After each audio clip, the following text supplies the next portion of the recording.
Thomas Reed had never been a drinker. Not beer, not whiskey, and certainly not wine. His father had battled the bottle his entire life, and Thomas had sworn as a teenager that he would never let alcohol control him the way it had controlled his old man. So when the police pulled him over that rainy October night and claimed they smelled alcohol on his breath, he was genuinely confused. "Officer, I don't drink." "At all," Thomas said, his voice steady despite the flashing lights disorienting him in the rearview mirror. "Step out of the car, sir," the officer commanded, his flashlight beam unwavering. Thomas complied. He always complied with authority. A 37-year-old high school history teacher with no criminal record had no reason to fear the police, or so he thought. The field sobriety test was a blur. Touch your nose, walk the line, stand on one foot. The rain made the pavement slick, and Thomas, exhausted after chaperoning the school dance until 11 p.m., wobbled slightly. "Sir, I'm going to need you to blow into this breathalyzer." "Officer, I haven't had a drop of alcohol in my life," Thomas insisted. The officer's face remained impassive. "Then you have nothing to worry about, do you?" The machine beeped. The officer looked at it, then at Thomas. Something was wrong. 0.18. That's more than twice the legal limit. Turn around, hands behind your back. "That's impossible," Thomas protested, panic rising in his chest. "Test me again. There's some mistake." But the cold metal of handcuffs was already biting into his wrists. What Thomas didn't know then was that Officer James Larson had been having a bad night. His wife had left him 2 weeks prior. He was 3 reprimands away from suspension, and the breathalyzer in his squad car had been flagged for calibration issues twice that month already. None of that mattered when Thomas faced the judge 3 days later. What mattered was the open bottle of expensive Cabernet Sauvignon found in Thomas's trunk, a gift he had purchased for the school principal as a thank you for recommending him for department head. What mattered was that Thomas had refused a blood test at the station, confused and frightened by the escalating situation. What mattered was that it was his 3rd court appearance that month related to DUIs, though Thomas was just one of many unfortunates caught in Officer Larson's desperate attempt to boost his arrest numbers. Most of all, what mattered was that 3 months earlier, an intoxicated driver had killed the judge's niece, and his honor had developed a particular hatred for anyone who might drive under the influence. "Mr. Reed, this court takes driving under the influence very seriously. Your blood alcohol content was at a dangerous level, and you risked not only your life, but the lives of everyone else on that road." "Your Honor, please. I don't drink. I've never had a drink in my life. There's been some mistake." "The evidence suggests otherwise, Mr. Reed. Given your refusal to acknowledge your problem, I have no choice but to impose a stricter sentence. 18 months at Greystone State Correctional Facility." The gavel came down like a thunderclap, and Thomas Reed's world collapsed. The bus ride to Greystone was only 2 hours, but to Thomas it felt like crossing into another dimension. The clanking of chains, the stoic guards. The other men, some defiant, some terrified, some empty-eyed and distant, all headed to the same fate. Processing was a dehumanizing blur. Strip, shower, delousing spray that burned his skin, orange jumpsuit that hung loose on his lean frame, fingerprints, mugshot, medical exam with a doctor who barely looked at him. "Any medical conditions?" the doctor asked, already filling out the form. "No, Any medications?" "No, but—" "Any allergies?" "Doctor, I shouldn't be here. There's been a mistake. I don't drink." The doctor finally looked up, his face a mask of weary indifference. "Everyone in here is innocent, friend. You'll adapt faster if you accept where you are." By the time a guard led Thomas to his cell, the sun had set, visible only as a fading glow through the high, narrow windows of the cell block. "Reed, cell 342, your new home." The cell door slid open with a metallic screech that Thomas would hear in his nightmares for years to come. Inside, a massive figure lay on the bottom bunk, an arm flung over his eyes. "Dawes, got you a roomie," the guard called, giving Thomas a shove that sent him stumbling into the cell. The door slammed shut behind him. The man on the bunk didn't move. didn't acknowledge Thomas in any way, just lay there, breathing deeply, a mountain of tattooed muscle under a thin prison blanket. Thomas stood frozen, uncertain what to do. The cell was tiny, maybe 8 by 10 feet, 2 bunks, a stainless steel toilet with no privacy, a small metal sink. And now, 2 men, one of whom looked like he could snap Thomas in half without breaking a sweat. Hello, Thomas ventured. I'm Thomas. Thomas Reed. The mountain shifted slightly. A gravelly voice emerged. Don't care who you are. Top bunk's yours. Stay on your side. Don't touch my shit. Don't talk to me when I'm reading. Don't talk in your sleep. And never, ever wake me up. Got it?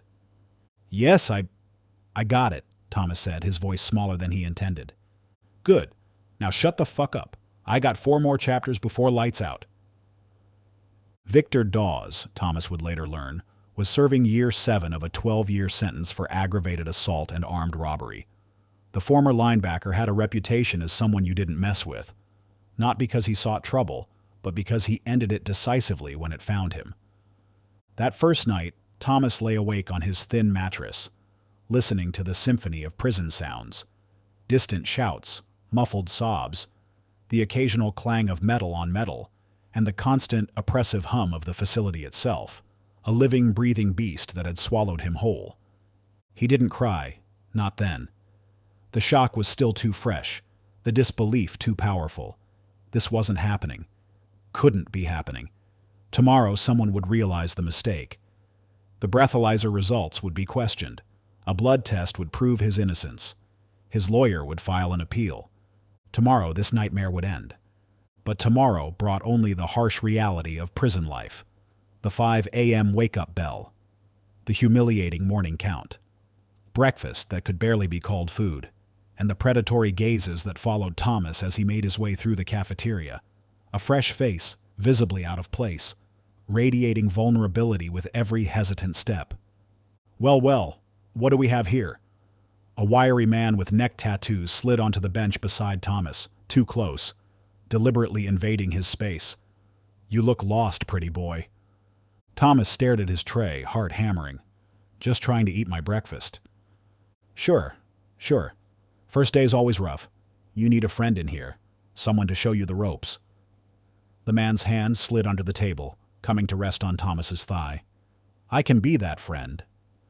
Thomas flinched, jerking away. No, thank you, I'm fine. The man's friendly demeanor vanished. His voice dropped to a whisper. You don't understand, teacher. This isn't a request. You need protection in here, and protection costs. One way or another, you're gonna pay. I said no. Thomas tried to stand, but the man's grip tightened painfully. Wrong answer. See you in the showers, pretty boy. A shadow fell over the table. Victor Dawes loomed above them, his tray in hand, his expression unreadable. Problem here, Mendez. Victor's voice was casual, but there was steel beneath it. The man, Mendez, immediately released Thomas's thigh. No problem, Dawes. Just welcoming the new fish. He's my cellie. I'll handle the welcoming committee. Victor set his tray down across from Thomas. Beat it. Mendez retreated without another word, but the look he shot Thomas promised this wasn't over. Victor sat down heavily, attacking his breakfast without acknowledging Thomas. Thank you, Thomas said quietly.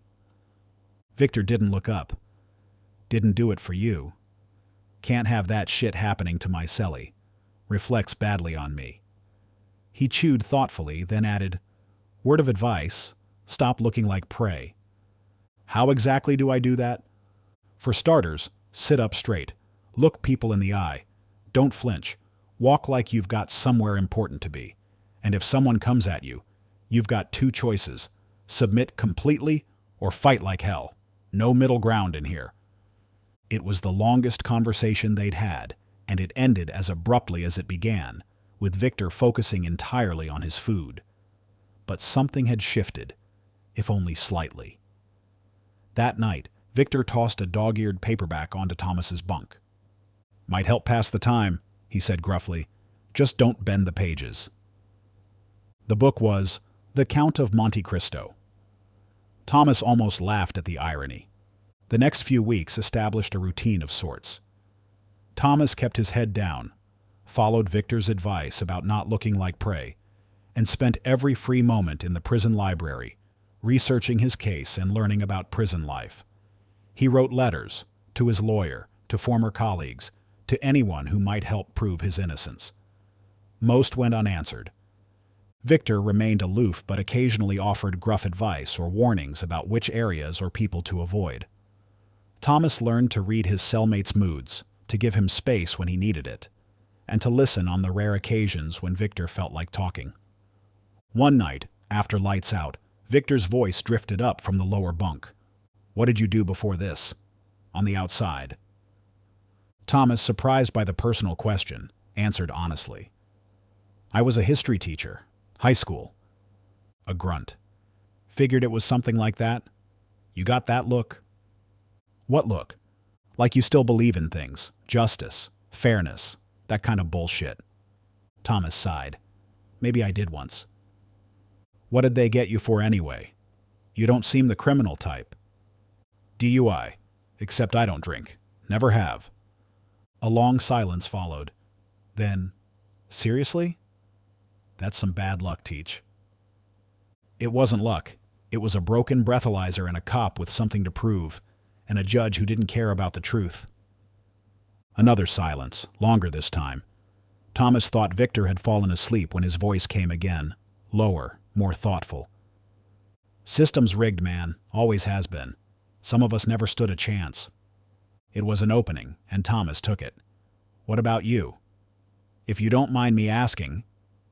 Victor didn't answer immediately. When he did, his voice had an edge Thomas hadn't heard before. "Armed robbery. Beat a store owner pretty bad. Not proud of it, but I was young and stupid. Got caught up with the wrong crew. Thought I was invincible." A bitter laugh. "Judge made an example out of me. 12 years. "I'm sorry," Thomas said, not knowing what else to say. "Don't be. Did the crime. Doing the time. That's how it's supposed to work." He paused. "But your situation? That's messed up." Thomas felt something then, a small crack in the wall of despair that had been building around him. Someone believed him. It wasn't much, but in that moment, it meant everything. The incident in the shower happened 3 weeks into Thomas's sentence. He'd been cautious, vigilant, always showering when the room was most crowded, when guards were more likely to be present. But one afternoon, returning late from a meeting with his court-appointed lawyer, who had delivered the devastating news that his appeal had been denied, Thomas had no choice but to shower during a less busy time. He was rinsing shampoo from his hair when he sensed, rather than saw, the presence behind him. Then another, and another. Well, well, teachers all alone. Thomas opened his eyes to find Mendez and 2 other men forming a half circle around him. The shower room was empty except for them. "I don't want trouble," Thomas said, trying to keep his voice steady. "Just let me finish my shower." "Oh, we'll let you finish," Mendez smirked. "After we've had our fun." Thomas backed up until his shoulders hit the cold tile wall. His mind raced, calculating odds, escape routes, anything. But he was outnumbered and cornered. "You boys starting a book club in here or what?" Victor's voice cut through the tension like a blade. He stood in the shower entrance, a towel wrapped around his waist, arms crossed over his massive chest. Mendez's smile faltered. "This ain't your business, Dawes. Like I told you before, he's my cellie." "Come on, man," one of Mendez's friends whined. "There's enough to go around. We can share." Victor's face darkened. "That how you want this to go? Because I guarantee you won't like how it ends." A tense standoff followed, broken only when a guard's voice echoed from the corridor, announcing 5 minutes until count. Mendez backed down first. Another time then. He brushed past Victor, deliberately shoulder-checking him, but Victor didn't budge. When they were gone, Thomas slumped against the wall, legs suddenly weak. "Thank you," he managed. "I don't know what would have happened if—" "Don't," Victor cut him off. "Just finish your shower, and from now on, we shower at the same time. Got it?" Thomas nodded, grateful beyond words. That night, neither man mentioned what had happened. But when the lights went out, Victor said something that changed everything. "I believe you, about not drinking." In the darkness, Thomas felt tears sting his eyes for the first time since his sentencing. "Thank you," he whispered. The shower incident marked a turning point. Victor became more openly protective, sitting with Thomas at meals, walking with him between cell block and work assignments. Other inmates noticed, and the predatory attention directed at Thomas diminished. In return, Thomas helped Victor with letters to his teenage daughter, the only family member who still kept in touch. Victor had never been good with words, and his daughter was growing distant, her letters shorter, less frequent. "She's ashamed of me," Victor confessed one night. "Can't blame her. What kind of father am I locked up in here?" "The kind who's trying," Thomas said simply. "That counts for something." With Thomas's help, Victor's letters became more expressive, more honest, and gradually, his daughter's responses grew warmer, more engaged. "She's coming to visit," Victor announced one morning, genuine excitement in his voice for the first time. "Next month." Her mom finally agreed. "That's great news," Thomas said sincerely. "Yeah, well..." Victor looked away, embarrassed by his own emotion. "Couldn't have done it without your help, Teach." They settled into a strange friendship forged by necessity, but sustained by genuine respect. Victor taught Thomas how to navigate prison politics, how to earn respect without inviting challenge, how to make the most of limited resources. Thomas shared his knowledge of history, literature, and the world beyond Greystone's walls, keeping Victor's mind engaged and his spirit from completely hardening. 6 months into his sentence, Thomas received a letter that rekindled hope. A law student working with the Innocence Project had become interested in his case, specifically the pattern of DUI arrests made by Officer Larson. Thomas wasn't the only victim, it seemed. The student had identified at least 7 other cases with suspicious similarities. "They're looking into it," Thomas told Victor, trying to contain his excitement. "If they can prove the breathalyzer was faulty, or that Larson was falsifying arrests..." "Don't get your hopes up," Victor warned, but there was no bite in his words. "System moves slow, especially when it means admitting it fucked up." "I know, but it's something." Victor nodded. "Yeah, it's something." In the months that followed, Thomas received regular updates from the Innocence Project. They were making progress, but as Victor had predicted, the system resisted admitting its mistakes. Officer Larson had been placed on administrative leave pending investigation, but the district attorney was reluctant to reopen cases that had already been adjudicated. Meanwhile, Thomas approached the 1-year mark of his sentence. Prison had changed him. He was leaner, harder. The naive teacher who believed in the system was gone, replaced by a man who understood its flaws intimately. But unlike many around him, Thomas hadn't surrendered to bitterness. Instead, he channeled his energy into helping others, tutoring fellow inmates working toward their GEDs, assisting with legal paperwork for those who couldn't read well. Victor watched this transformation with a mixture of admiration and concern. "You're doing too much," he warned one evening, watching Thomas help an elderly inmate compose a letter to his grandchildren. "Making yourself a target again." "I need to do something useful," Thomas replied. "Otherwise, what's the point of being here?" Victor shook his head. "Being here isn't supposed to have a point, Teach. It's punishment, not community college." "Maybe that's the problem," Thomas said quietly. In their cell that night, Victor broached a subject he'd been avoiding. "What will you do? When you get out, I mean." Thomas looked up from his book, surprised. It was the first time either of them had spoken, as if his exoneration was a certainty. "I don't know," he admitted. "Go back to teaching if they'll have me. Try to put this behind me." He hesitated. "And maybe help others who've been wrongly convicted."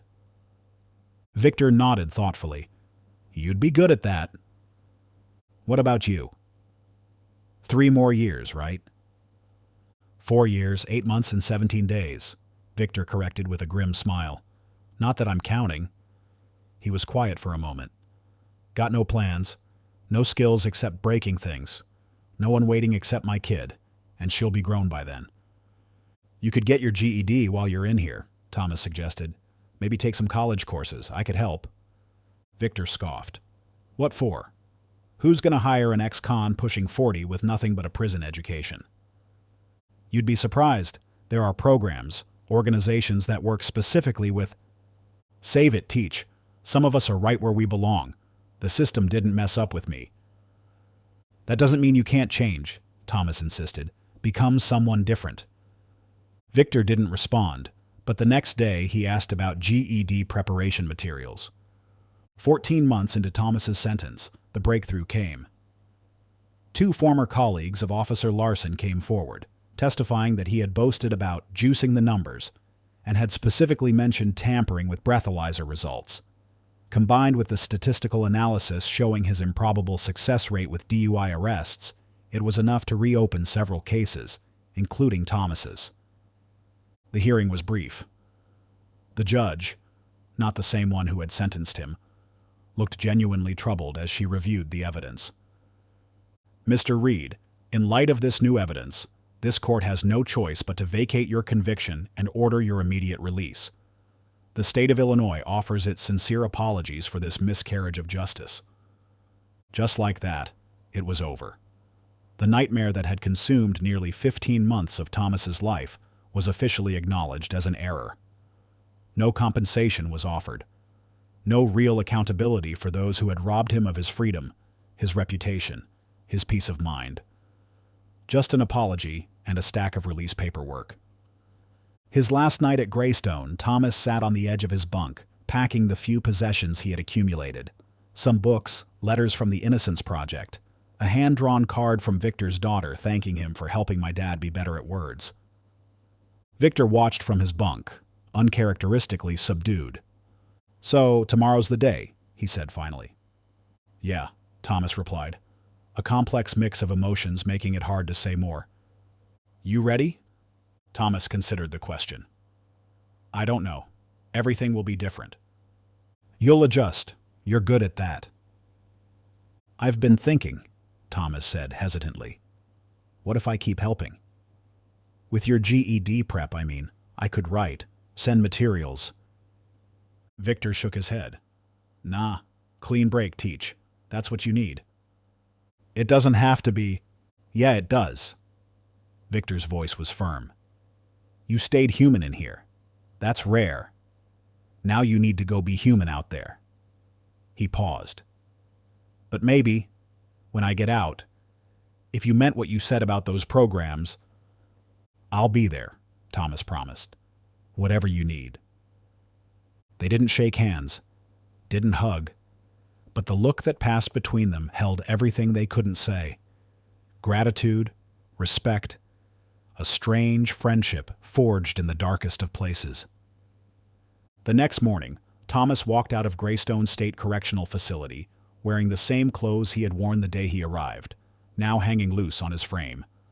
The sun felt impossibly bright, the air impossibly fresh. His sister waited in the parking lot, tears streaming down her face as she embraced him. Let's go home, she whispered. As they drove away, Thomas looked back at the prison, a gray monolith against the blue sky. Somewhere inside those walls, Victor Dawes was starting his day, maybe thinking about the GED test, maybe writing a letter to his daughter. Thomas had entered Greystone believing in a system that had failed him utterly. He left with that belief shattered, but with a new understanding, that justice, when it comes, often depends not on systems, but on individuals willing to fight for it, and that human connections can form in the most inhumane of places. The road ahead was uncertain. Rebuilding his life would be neither quick nor easy.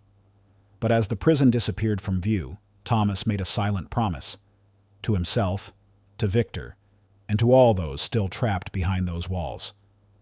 This was not the end of his story, just the beginning of a new chapter. 3 years later, Thomas Reed stood before a classroom again, not of high school students, but of law students at Northwestern University, sharing his experience as part of a seminar on wrongful convictions. The system isn't perfect, he told them. You, as future attorneys, judges, maybe even legislators, have the power to make it better, to question, to verify, to remember that behind every case file is a human being whose entire life hangs in the balance. Afterward, a student approached him. "Mr. Reed, did you ever keep in touch with your cellmate, the one who protected you?" Thomas smiled. Victor was released 8 months ago. He completed his GED in prison and is now working with a construction company that specifically hires formerly incarcerated individuals. He paused. "He's coming to dinner at my place this weekend. His daughter, too. She just started college." As Thomas left the campus, his phone buzzed with a text message from Victor. "Still on for Saturday? Bringing that wine you recommended. Still can't believe you drink the stuff now." Thomas laughed. Some ironies were too perfect. He had indeed developed a taste for good Cabernet, the same varietal that had been used as evidence against him, a small reclamation of something that had been weaponized to destroy his life. He texted back, "Looking forward to it, and yes, I'll make sure to have a breathalyzer on hand." Victor's response came quickly. "Not funny, Teach." But it was, in its way. Life had gone on, not unchanged. Neither man would ever be the same after Greystone, but forward. And in a world where justice was imperfect and often delayed, that itself was a victory worth celebrating.